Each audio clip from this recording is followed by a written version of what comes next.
La soutenance de thèse de doctorat du mardi 25 et mercredi 26 octobre 2022 à la salle Léon Okio, dont le sujet du mardi porte sur Islam et Sida à Djougou, acteur et logique. Pour le doctorant Imoru Hassan Aoudou, l'objectif est d'analyser l'influence des doctrines islamiques et les logistiques des acteurs sur l'adoption du comportement sexuel à risque face au VIH-Sida. Excellence, Monsieur le Président du jury, honorable membre du jury. En choisissant de travailler sur le sujet Islam et Sida à Djougou, acteurs et logiques, je défends la thèse selon laquelle il existe dans la religion islamique des doctrines et des pratiques dont l'interprétation subjective supporte la prise de risque individuelle face au VIH-Sida.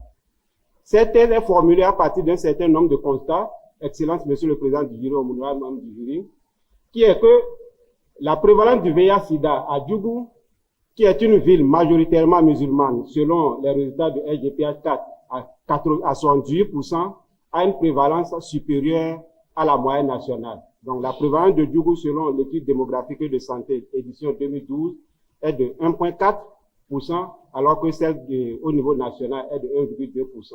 À Djougou, il existe deux grands courants islamiques qui coexistent, la Tidjania et le sunnisme. Et la majorité des leaders religieux enquêtés toujours commencent leur intervention par cette expression: il y a des musulmans à Djougou, mais pas de croyants. Comme le dit Erving Goffman, c'est la présentation de l'image en scène.